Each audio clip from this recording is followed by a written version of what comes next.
Hello students, welcome to Design Solution. So today we are going to see file menu. File menu की जो भी options है वो हम देखेंगे। देखिए, फाइल से रिलेटेड जितने भी आपके जो डॉक्यूमेंट की जितनी भी चीज़ें रहती है, ठीक है, उसको सेव करना, एक्सपोर्ट करना, इंपोर्ट करना, किसी और फॉर्मेट के अंदर पब्लिश करना, उसको प्रिंट करना, राइट, ये सब चीज़ें आपको कहाँ पर मिलती है? फाइल मेन्यू के अंदर। ओके, सो अगर मैं यहाँ पर देखूँ, सबसे फर्स्ट बटन मुझे दिख रहा है न्यू का। अगर आपको न्यू डॉक्यूमेंट क्रिएट करना है तो Ctrl+N आप करेंगे तो एक न्यू डॉक्यूमेंट का डायलॉग बॉक्स आ जाएगा, जहाँ पर हमने स्टार्टिंग में देखा था कि जब आप न्यू डॉक्यूमेंट क्रिएट करते तो आपको क्या क्या सेटिंग्स यहाँ पर देना पड़ता है, right. So this was your new document. Then new from template. Templates क्या होते हैं? अभी मैं अगर न्यू फ्रॉम टेम्पलेट करता हूँ तो यहाँ पर कुछ प्री डिफाइंड टेम्पलेट्स आपको मिलेंगे जो पहले से बने हुए हैं यहाँ पर, ठीक है। जैसे मैं कि इसको ओपन करता हूँ मैं, राइट, ये एक पहले से कुछ टेम्पलेट बना हुआ है यहाँ पर। तो इस तरह से आप प्री डिफाइंड टेम्पलेट्स को भी यूज़ कर सकते हैं आप। और इसके अलावा अगर आप यहाँ पर फिर नेक्स्ट जाएगा तो दैट इज़ ओपन, ठीक है। किसी फाइल को ओपन करना हो आपको तो देन Ctrl+O, ठीक है।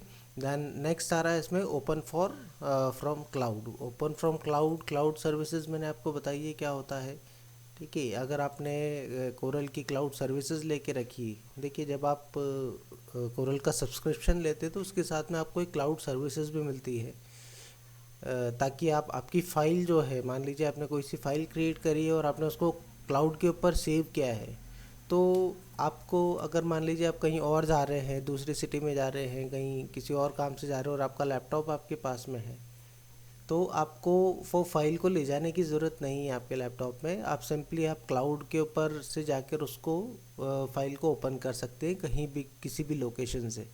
तो उसके लिए आपको सब्सक्रिप्शन लेना ज़रूरी होता है, ये क्लाउड सर्विसेज होती है। देन अगर जिन भी फाइल्स के ऊपर आप वर्क कर रहे हैं, लास्ट आपके 2 या 3 फाइल्स यहाँ पर दिखाई देगी, ठीक है। जितनी भी फाइल्स के ऊपर आप करेंगे तो उनकी सारी लिस्टिंग यहाँ पर मिलेगी। तो कई बार हमें, जब हमने जैसे पिछले दिन हमने जो भी वर्क किया है, तो आप यहाँ से जाकर उस फाइल को ओपन कर सकते हैं वापस से, ठीक है। नेक्स्ट आता है डॉक्यूमेंट मैनेजमेंट। डॉक्यूमेंट मैनेजमेंट में आप क्या क्या कर सकते हैं? ये भी एक ऑनलाइन सर्विसेज का ही पार्ट है। जब आप सब्सक्रिप्शन लेते हैं तभी आप इसको ओपन और मैनेज कर सकते हैं यहाँ से, ठीक है, और सेव कर सकते हैं। देन नेक्स्ट वन आता है यहाँ पर डॉक्यूमेंट को क्लोज़ करना, ठीक है। इस डॉक्यूमेंट को क्लोज़ कर रहे हैं हम, तो ये वाला क्लोज़ हो रहा है। अगर मैं यहाँ से क्लोज़ ऑल करता हूँ मैं, ठीक है, तो वो सभी को यहाँ से क्लोज़ करेगा। जितने भी डॉक्यूमेंट्स आपके इस टैब पर ओपन रहेंगे उन सभी को वो एक साथ क्लोज़ हो जाएंगे। देन उसके बाद में आता है आपका सेव बटन, ठीक है। सेव हम लोगों ने सभी को पता है Ctrl+S। और जैसा कि मैं बोल चुका हूँ, कोई सा भी वर्क आप कर रहे हो, it is very important to save your work first. और सिर्फ एक बार सेव नहीं करना है आपको, आपको हर बार जितने भी आप चेंजेस करते जा रहे हैं, आपको हर बार Ctrl+S को प्रेस करते रहना है। जैसे कि यहाँ पर आप देख सकते हैं हमारे पास में एक 1.cdr ये वाली फ़ाइल है, और इसको मैं अभी नो कर देता हूँ। अब यहाँ पर आप देखिए कि एक स्टार आपको दिख रहा है ये, ठीक है। अब ये स्टार क्या रहता है? ये इंडिकेशन है कि आपने आपकी फ़ाइल को अभी जो भी चेंजेस किए हैं वो आपने सेव नहीं किए हैं। तो सिंपली मैं क्या करूँगा, देखिए फर्स्ट टाइम जब आप फाइल को सेव करेंगे तो आपको फ़ाइल नेम वगैरह, लोकेशन वगैरह सब कुछ डिफ़ाइन करना पड़ेगा। बट उसके बाद में आपको क्या करना है, सिंपली Ctrl+S करते जाना है, ठीक है। अब देखिए वो स्टार यहाँ से हट चुका है, यहाँ से भी हट चुका है। अब मैं कुछ भी चेंज करता हूँ, देखिए फिर से स्टार आ गया। दैट मीन्स कि आप जितने भी चेंजेस करते जा रहे हैं तो आप उनको Ctrl+S करते जाइए। ये आपको प्रैक्टिस में आ जाना चाहिए, बिल्कुल प्रैक्टिस में आना चाहिए। बिकॉज़ होगा क्या, मान लीजिए अगर किसी कारण से कोरल बंद हो जाता है या कुछ आपके सिस्टम में प्रॉब्लम हो जाती है, तो आपने जो भी चेंजेस किए हैं वो सिर्फ फाइल वापस जब आप ओपन करेंगे तो वहीं से ओपन होगी जहाँ तक आपने लास्ट सेव करके रखा है। उसके बाद के चेंजेस सेव नहीं होंगे क्योंकि आपने सेव किए नहीं उसको। तो आपको हर स्टेप पर Ctrl+S करना ज़रूरी होता है। देन उसके बाद में हम आते हैं सेव एज़। सेव एज़ मतलब कि अगर आपको किसी और फॉर्मेट के अंदर उसको सेव करना है, अभी यहाँ पर सेव एज़ टाइप आपको दिखाई दे रहा होगा, सेव एज टाइप में आप जाकर यहाँ से चेंज कर सकते हैं। आपको अलग अलग फॉर्मेट्स है जिनकी ज़रूरत पड़ती है अलग अलग जगह पर। जैसे आपको इसको इलस्ट्रेटर के फॉर्मेट में सेव करना है तो AI में होगा, CDR तो है ही, हम यहाँ पर सेव कर रहे हैं, ठीक है। देन उसके बाद में ये अलग अलग फॉर्मेट्स रहते हैं जिसके अंदर आप सेव कर सकते हैं। .dwg में आप सेव करेंगे तो आप उसको AutoCAD में भी ओपन कर सकते हैं। PDF में सेव करना है तो यहाँ से कर सकते हैं आप। तो अलग अलग सॉफ्टवेयर्स में फॉर्मेट्स में अंदर आपको सेव करना है ताकि आप उनको अलग अलग सॉफ्टवेयर्स के अंदर ओपन कर सके। ये रिक्वायरमेंट के ऊपर रहता है, राइट। देन इसके बाद में आता है आपका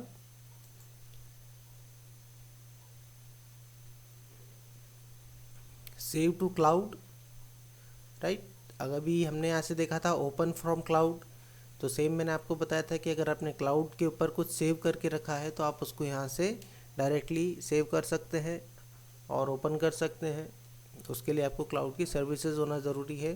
सेव एज टेम्पलेट, अब मान लीजिए आपने कोई सा भी यहाँ पर डिज़ाइन बनाया, फॉर एग्ज़ाम्पल मैं इस टेक्स्ट को हटा देता हूँ और आपने कुछ भी एक डिज़ाइन बनाया और आपको लगता है कि नहीं ये वाले फॉर्मेट को, इस टेम्पलेट को हम आगे भी यूज़ कर सकते हैं, तो आप क्या करेंगे उसको, ठीक है, आप इसको एज अ टेम्पलेट सेव करके रख लेंगे कि मुझे आगे भी ये ज़रूरत लगेगा तो मैं इसको सेव कर लेता हूँ। हम एक एग्जांपल के तौर पर एक ऐसी टेम्पलेट हम बना रहे हैं सिंपल सा, ठीक है।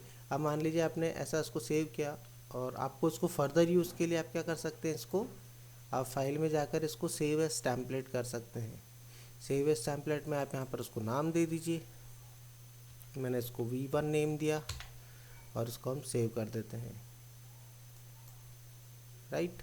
अब देखिए जब आप यहाँ पर जाएंगे फाइल, न्यू फ्रॉम टेम्पलेट, तो यहाँ पर आपको आपका टेम्पलेट दिखाई देगा, उसको आप कितनी बार भी यूज़ कर सकते हैं फिर।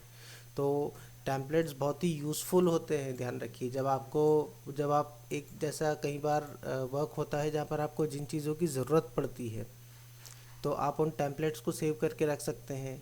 जैसे आप कुछ पैराग्राफ आपने यहाँ पर क्रिएट किया है और एक पैराग्राफ के अंदर आपने कुछ टेक्स्ट लिया,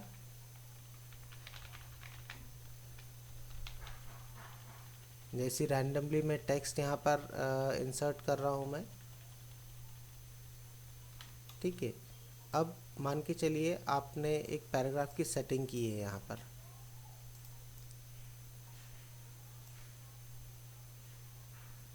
ठीक है। लाइन के बीच की हाइट्स को आप यहाँ से सेट कर सकते हैं और यहाँ से आप लेटर्स के बीच की स्पेसिंग को सेट कर सकते हैं।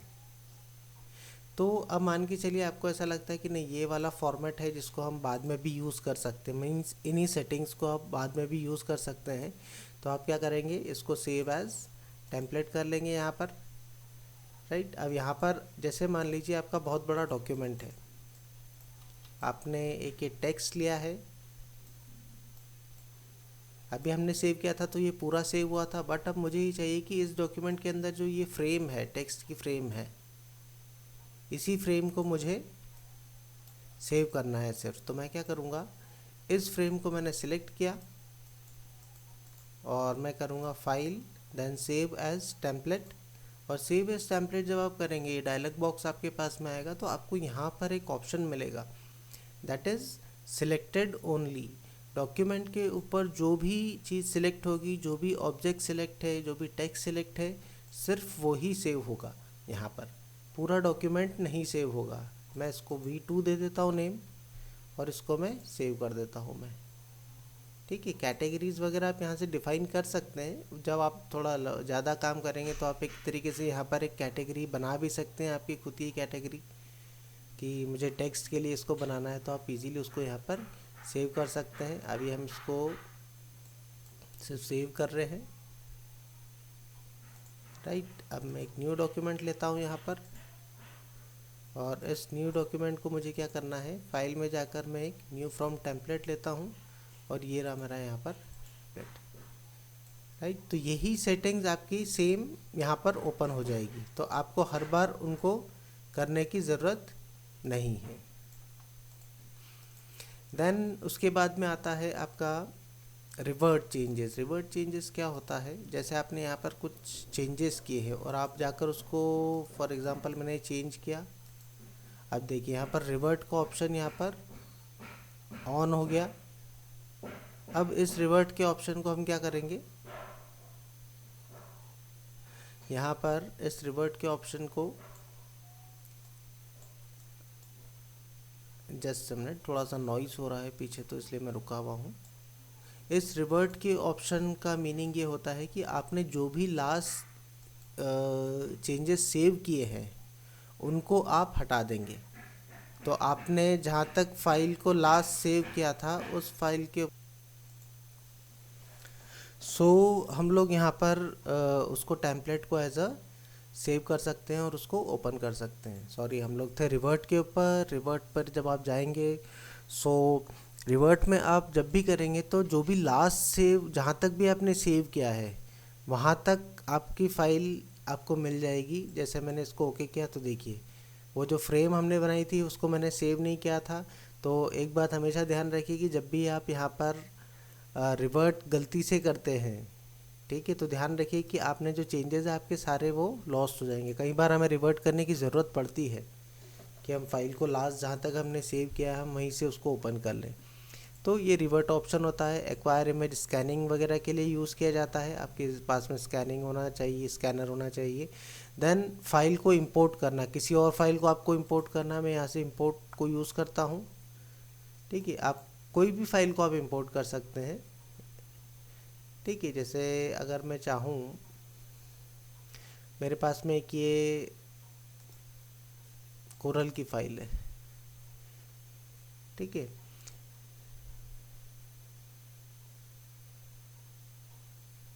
ओके, ठीक है, आप आपकी फ़ाइल को यहाँ पर ओपन कर सकते हैं। इस तरह से आप इमेजेस को भी इंपोर्ट कर सकते हैं और जो भी फॉर्मेट्स इसके अंदर इंपोर्ट हो सकते हैं कोरल ड्रॉ के अंदर उनको इजीली आप इंपोर्ट कर सकते हैं। इमेजेस को भी हम यहाँ से इंपोर्ट कर सकते हैं, जैसा हमने पहले देखा था कि आप इमेजेस को किस तरह से लेके आ सकते हैं, राइट।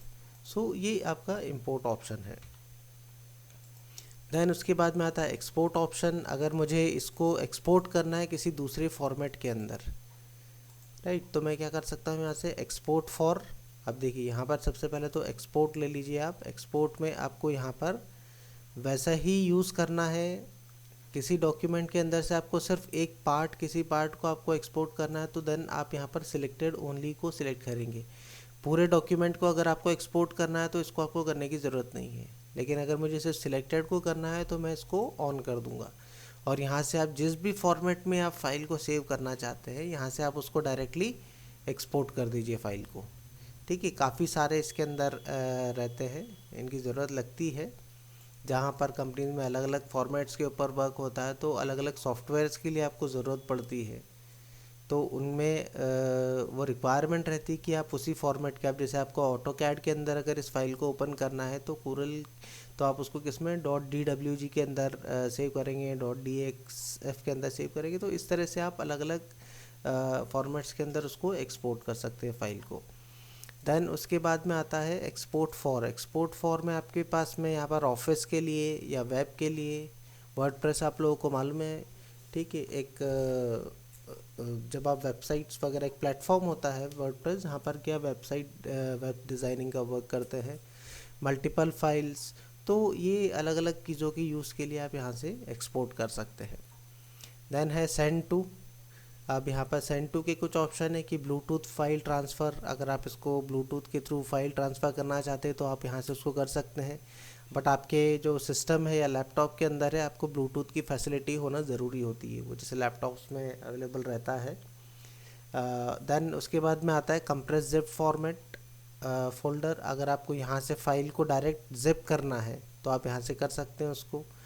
डेस्कटॉप के ऊपर शॉर्टकट आपको क्रिएट करना है तो आप यहाँ से डेस्कटॉप में क्रिएट शॉर्टकट कर देंगे, right. You must save this dialog document before sending it, do you want to save it, send it now. ठीक है, इस डॉक्यूमेंट को आपको सेव किया हमने और अब आप डेस्कटॉप पर आइए तो आपको उसी डॉक्यूमेंट का एक शॉर्टकट यहाँ पर मिल जाएगा ताकि आप उसको फर्दर यूज़ में जब आप यूज़ करेंगे तो आप उसको ईज़िली ओपन कर सकते हैं।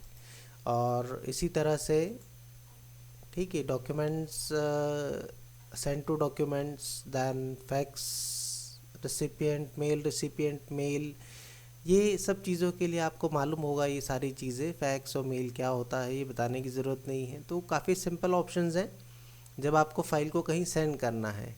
ये बहुत इंपॉर्टेंट है, पब्लिश टू पीडीएफ। आपने बहुत सारे पेजेस बनाए हैं, अभी हम पेजेस के ऊपर आएंगे कि किस तरह से आप पेजेस को क्रिएट करते हैं। सो हम फाइल में जाकर पब्लिश टू पीडीएफ करते हैं। ठीक है, पीडीएफ एक ऐसा फॉर्मेट है, आपने देखा होगा जो सबसे ज़्यादा ओपन होता है, लाइक ऑनलाइन स्क्रीन के लिए अगर आप यूज़ करेंगे, मोबाइल्स में भी ओपन हो जाता है।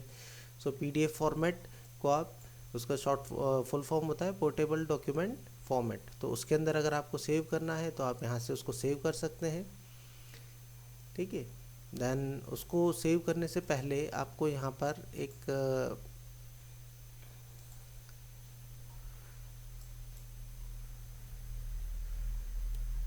ठीक है, आपने अभी हमने डायरेक्टली सेव किया है, यहाँ पर V1 नाम से सेव हो गया। बट अब मुझे यहाँ पर उसकी कुछ सेटिंग्स भी रहती है, जिन सेटिंग्स को आपको यहाँ पर अगर ज़रूरत लगती है तो आप उसको यहाँ से चेंज कर सकते हैं। कि आप जो भी डॉक्यूमेंट को आप पीडीएफ के अंदर सेव कर रहे हैं, तो करंट डॉक्यूमेंट है, करंट फ्रेम है, डॉक्यूमेंट्स है, सभी को एक साथ अगर करना है आपको, तो ये तीनों डॉक्यूमेंट जो यहाँ पर ओपन है सेव हो जाएंगे। करंट डॉक्यूमेंट तो ये आपको यहाँ पर करना पड़ता है। देन कलर है, वैसे ज़रूरत लगता नहीं है लेकिन कई बार हमें उसको देखना ज़रूरी हो जाता है। ऑब्जेक्ट्स में आपको ज़रूरत ज़रूर लग सकती है कि कंप्रेशन टाइप आपको कैसा चाहिए, कि आप जिसको जेपीजी में कन्वर्ट करेंगे तो उसका क्वालिटी कैसा होना चाहिए। देखिए, हाई जितना रहेगा उतनी ज़्यादा आपकी फ़ाइल साइज़ भी बनेगी, ये ध्यान रखिए। तो और हम ये भी चाहेंगे कि जो पीडीएफ बने वो अच्छी क्वालिटी के रहे, तो आप यहाँ से उसको सेट करके चेक कर सकते हैं। उसको जब आप एक्सपोर्ट करेंगे तो इस तरह से आप उसको यहाँ से सेटिंग्स के थ्रू आप उसको चेंज कर सकते हैं। बाकी कुछ चेंज करने की ज़रूरत नहीं रहती है। ऑब्जेक्ट्स में ज़रूर आप एक बार जाके देख सकते हैं कि जेपीजी क्वालिटी आपको कैसी चाहिए, तो इस तरह से आप उसको एक्सपोर्ट कर सकते हैं। क्लियर? देन उसके बाद में आता है प्रिंट मर्ज। ठीक है, ये प्रिंट मर्ज आपको प्रिंटिंग पर्पसेस से होता है। इसके लास्ट में हम इसको समझ लेंगे एक बार अच्छे से, अभी आपको उसको इतना यूज़ नहीं आएगा आपको उसको। देन उसके बाद में आता है प्रिंट आपको मालूम है कि अगर प्रिंटर आपके इसमें अटैच है तो आप यहाँ से डायरेक्टली फ़ाइल को प्रिंट कर सकते हैं। और यहाँ पर जो भी आपका प्रिंटर वगैरह रहेगा उस प्रिंटर को आप यहाँ पर सेट कर सकते हैं। अभी हमारे पास में कोई प्रिंटर नहीं है तो अभी वो पीडीएफ में सेव करेगा उसको। ठीक है, यहाँ से आप प्रिंट प्रीव्यू वगैरह दे सकते हो, और प्रिंट जितने पेजेस आपको, नंबर ऑफ़ कॉपीज़, ये तो सब सिंपल कमांड्स हैं।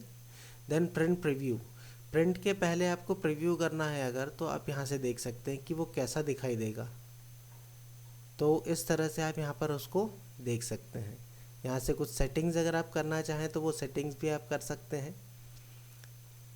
ठीक है, सो इस तरह से आप यहाँ पर प्रिंट प्रीव्यू देखना ज़रूरी होता है। अगर आप कुछ प्रिंटिंग के लिए कुछ भी कर रहे हैं तो उसका प्रीव्यू बहुत ज़रूरी होता है सबसे पहले, कि कुछ मार्जिन से बाहर तो नहीं जा रहा है, कुछ पेज के बाहर तो नहीं जा रहा है। सो इस तरह से आप प्रिंट प्रीव्यू की हेल्प से उसको कर सकते हैं। देन नेक्स्ट आता है डॉक्यूमेंट प्रॉपर्टीज़। डॉक्यूमेंट प्रॉपर्टीज़ एक बहुत ही इम्पॉर्टेंट होता है प्रिंटिंग पर्पसेस के लिए।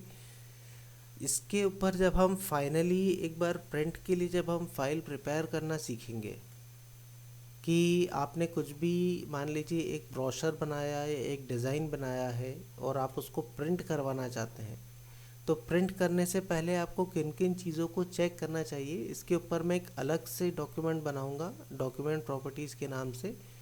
उसको आपको अच्छे से देखना बहुत ज़रूरी है, क्योंकि उसी के अंदर से आप सीखेंगे कि अगर आपको आपकी फ़ाइल को प्रिंट के लिए ले जाना है तो आपको क्या क्या चेंजेस उसके अंदर होना चाहिए। ठीक है, तो हम इसके ऊपर एक अलग से वीडियो बनाएंगे। देन लास्ट वन आता है एग्ज़िट जब आपको कोरल ड्रॉ से एग्ज़िट होना है, राइट। सो आई होप आपको फाइल मेन्यू के ऑप्शंस क्लियर हो गए होंगे। अब हम मिलेंगे नेक्स्ट क्लास में with some another topic. Till then bye bye.